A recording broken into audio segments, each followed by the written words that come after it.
What is going on, YouTube? It's Kyle again with DTOM Knives and Gear, and today we've got another knife review to do. This is going to be a short little review and overview of the Houge Knives EX01. Stay tuned. Welcome back, everybody. All right, today we're going to be looking at my very first Houge that I was able to handle. This is the Houge Knives EX01.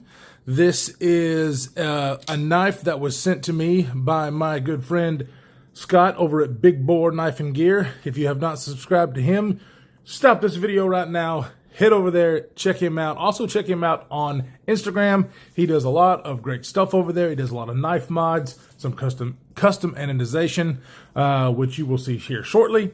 And but anyway, thank you, Scott, for letting me handle this knife. All right, let's get into it.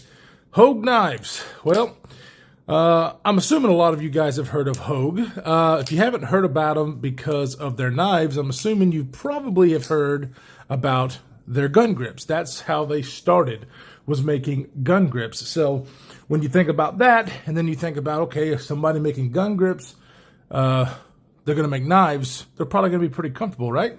Well, you would be right. This one is pretty daggum comfortable.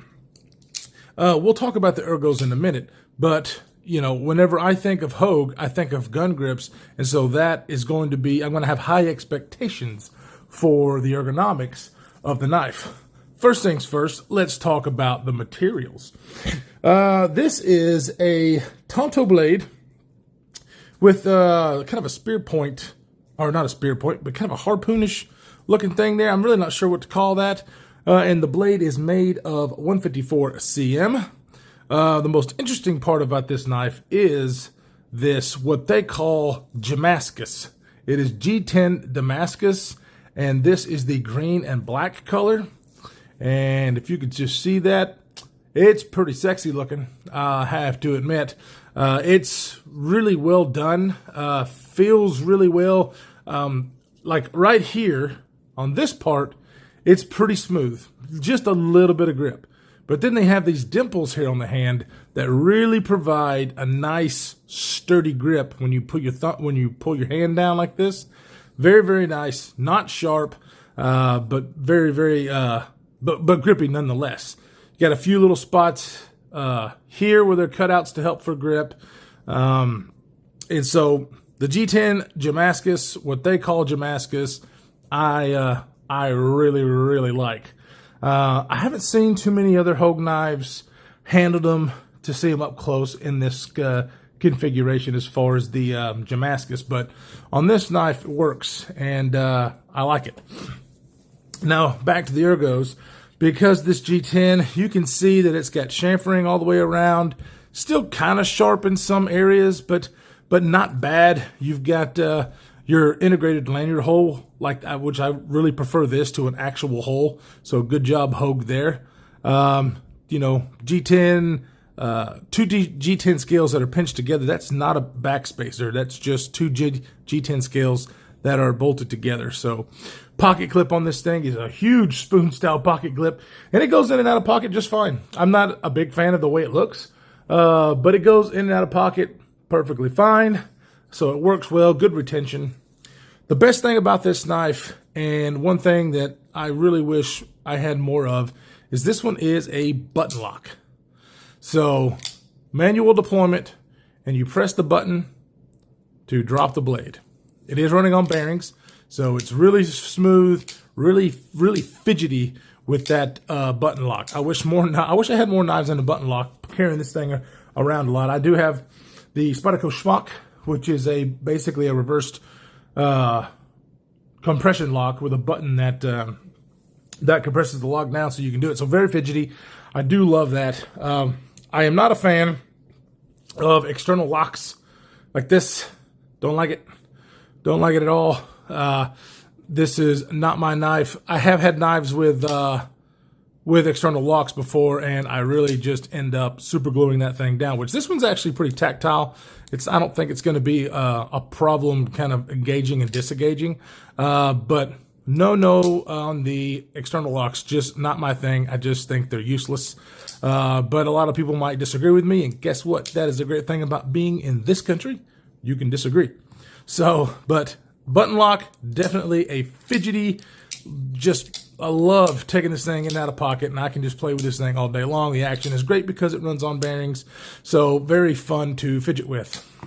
How big is this guy? Well, let's just kind of see what it compares to for some staples. There's our PM2. As you can see, pretty doggone close. Here it is against the Pair 3. So it's about the same size as the PM2. We will put one more up there as another staple. This is the full-size Griptilian. So I would say a full-size knife. Well, for me, it would be a regular size knife, like a regular EDC. I don't really like carrying things too much smaller than this right here. So this is a regular size knife for me, and it works out great. You've got plenty of blade length to do what you need to do, especially with that and that really cool Tonto. Tontos are great. I know that Tontos have their purpose, and I'm not exactly sure what the purpose is, to be honest with you. I know that different Tontos are supposedly better for but I like Tontos because you really can get down there with that really good point and get some precise cuttings. Use that flat Tonto point to do some really detailed stuff, and that's why I like them. The overall length on this guy is right at 8 inches. The blade length is 3.5 with a cutting edge of 3.375, and then the blade thickness is 150 thousandths. So that's pretty good sweet spot there, 150 thousandths, and a little over 3 3/8 inch of a blade. So this is going to work well for most people, except for those who live in communist states who can't carry knives over 3 inches. My suggestion is to move. But great little EDC knife. The Damascus is something that I haven't seen on anything else, and I really, really like it. I noticed that whenever I'm playing around with this thing, that I don't have any like mishaps whenever it goes to fire. This thing fires out like a rocket whenever you want it to. It's one of those really smooth, it's on bearings, so it's going to be really smooth, but just a dream to flick in and out, and I could do that all day long. I could pretty much do the whole video just doing that.